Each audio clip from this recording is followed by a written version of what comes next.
Qatar और भारत के रिश्ते एक नए मसले की वजह से खतरे में आ गए हैं। कतर में 8 भारतीयों को मौत की अचानक सजा सुनाए जाने से भारतीय विदेश मंत्रालय में खलबली मची है। इन 8 पूर्व अधिकारियों के परिवार जन भी हैरान हैं। भारतीय नौसेना के अधिकारियों को मौत की सजा सुनाने वाले कतर पर भारतीय शिकंजा कसने लगा है और कतर को भारत से 57,000 करोड़ रुपए चोरी करने में दोषी पाया जा चुका है। अपने आप को हमास का हितैषी बताने वाला कतर आखिर में चिंदी चोर निकला, क्योंकि भारत से पाए चुराकर कतर करोड़ों रुपए अपनी जेब भर चुका है। भारत अभी तक शांत था, लेकिन इस बार कतर को दुनिया के सामने जलील करने की कोई भी कसर भारतीय सरकार नहीं छोड़ने वाला पूरा डेवलपमेंट क्या है। ऐसा ही जबरदस्त जानकारी जानने से पहले अगर आप एक सच्चे भारत मां के संतान हैं तो इस वीडियो को एक लाइक जरूर कर दीजिए और कमेंट बॉक्स में भारत मां की संघर्ष और कामयाबी के लिए जय हिंद जय भारत जरूर लिखें। और साथ ही अगर अभी तक आपने मेरे चैनल को सब्सक्राइब नहीं किया है तो सब्सक्राइब जरूर से कर दे। तो चलिए दोस्तों, हम अपने टॉपिक पर आते हैं। भारत अपने नागरिकों को कतर से निकालने के लिए हद से ज्यादा कोशिश कर रहा है, लेकिन साथ ही साथ दुनिया के सामने कतर का असली चेहरा भी सामने निकल कर आ रहा है। चोरी की खबर के बाद कतर एयरवेज के भारतीय ऑफिस पर छापेमारी शुरू हो चुका है और शुरुआती खबरों के मुताबिक कतर पर 57,000 करोड़ रुपए का गबन करने का आरोप है। अगर कतर की वजह से एक खरोच भी भारतीय नागरिकों को आई तो भारत आने वाले कई सालों तक कतर को भूखा मारने के लिए तैयार है। दरअसल जब भी इंटरनेशनल एयरलाइंस भारत में ऑपरेट करता है तो एयरलाइन को कुछ चार्जेस भारतीय सरकार को देने होते हैं।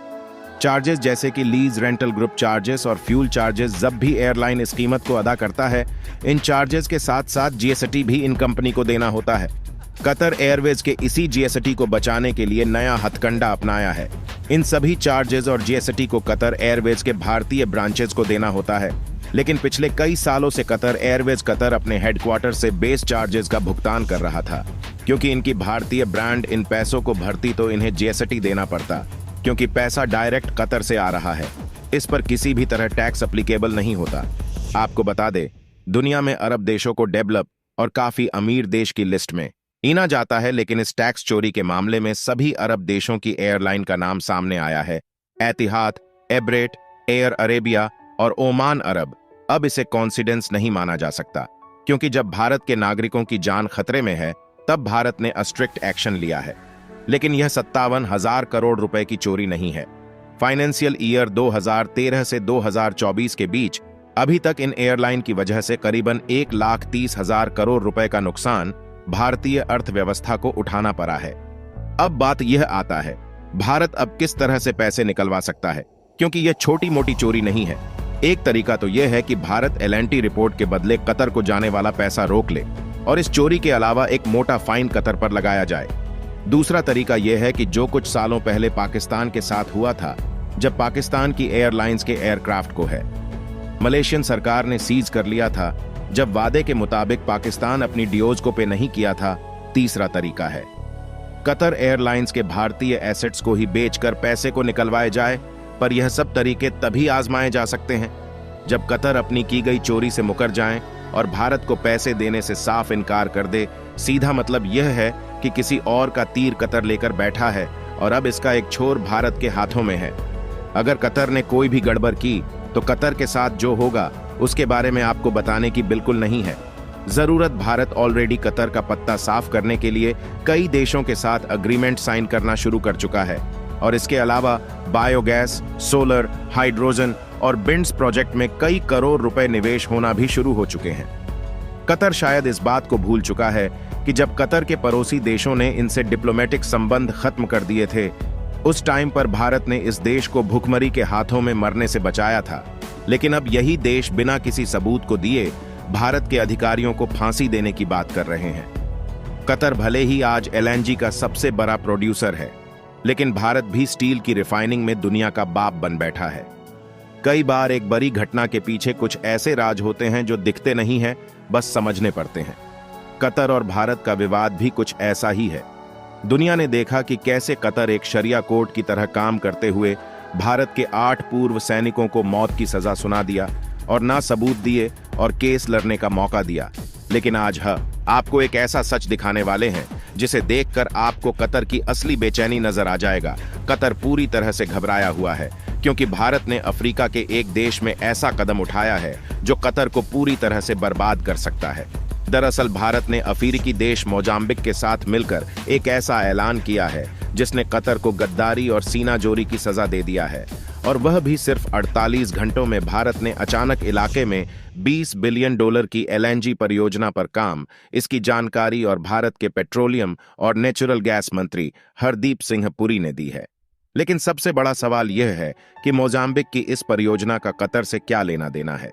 चलिए आपको बताते हैं कि मोजाम्बिक में भारत के तूफान में कतर कैसे उड़ गया। दरअसल LNG और CNG जैसी नेचुरल गैस की बात करें तो भारत कतर पर निर्भर है। भारत 40 से 50% नेचुरल गैस कतर से ही खरीदता है और भारत में नेचुरल गैस की डिमांड तेजी से बढ़ रहा है। लेकिन भारत की नेचुरल गैस मार्केट पर कतर हावी है, इसलिए भारत काफी समय से कतर पर निर्भरता को कम करना चाहता था। भारत की सबसे बड़ी gas imported company Petronet Qatar के साथ अपनी नेचुरल गैस डील को रेन्यू न करने पर विचार कर रहा है। भारत खुद दूसरे देशों में नेचुरल रिसोर्सेज के भंडारों को खोजने में लगा था और भारत को यही मौका मोजाम्बिक में मिल गया। अप्रैल के महीने में विदेश मंत्री S जयशंकर और मई के महीने में भारत के आयल सेक्रेटरी मोजाम्बिक गए थे। बस इसी बात से डर गए कतर को लगा कि भारत की नेचुरल गैस मांग अगर मोजाम्बिक से ही पूरी हो गई तो उसकी अर्थव्यवस्था पूरी तरह से लड़खड़ा जाएगी। कतर जानता है कि तेल खत्म तो खेल खत्म है, इसीलिए कतर काफी समय से भारत पर दबाव बनाने की कोशिश कर रहा है। इसके लिए कतर ने कई बार कश्मीर का मुद्दा उठाया। आपको बता दें कि भारत सरकार कतर में फंसे इंडियन नेवी के जवानों को बचाने का भरपूर प्रयास कर रहा है। भारत सरकार का काम इस पर पहले से ही चल रहा है और इस समय कतर की कुछ फाइलों को भारत ने खोल दिया था, जिससे कतर को भी अपनी गलती का एहसास होने लगा है। यहां तक भारत ने अब तो कतर से गैस और तेल के इंपोर्ट को बंद करने की बात को भी कह दिया है। भारतीय नौसेना के 8 पूर्व कर्मियों को मौत की सजा सुनाए जाने के एक दिन बाद भारत फैसले के खिलाफ अदालत में अपील करने समेत विभिन्न विकल्पों पर विचार कर रहा है। पता चला है कि भारत को कतर की अदालत के फैसले की प्रति अभी नहीं मिली है।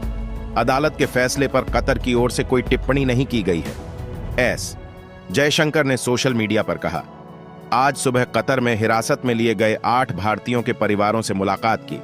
इस बात पर जोर दिया कि सरकार मामले को सर्वोच्च महत्व देती है। परिवारों की चिंताओं और दर्द को साझा किया। परिवारजनों से बातचीत के दौरान इस बात पर जोर दिया गया कि सरकार उनकी रिहाई के लिए सभी प्रयास करना जारी रखेगी। उस संबंध में परिवारों के साथ निकटता से समन्वय करेंगे। लेकिन आपको क्या लगता है कि भारत इंडियन नेवी के इन 8 नौजवानों को फांसी से बचा पाएगा? अपनी राय कमेंट में जरूर बताएं। इस वीडियो को यहीं पर खत्म करते हैं। इस वीडियो को एक लाइक जरूर करें और अपने दोस्तों तक इस वीडियो को शेयर करें ताकि उन्हें भी जानकारी मिल सके। इसी तरह और भी नॉलेजेबल वीडियो देखने के लिए चैनल को सब्सक्राइब करके बेल नोटिफिकेशन को ऑल पर जरूर रखें। वीडियो को अंत तक देखने के लिए बहुत बहुत धन्यवाद आपको।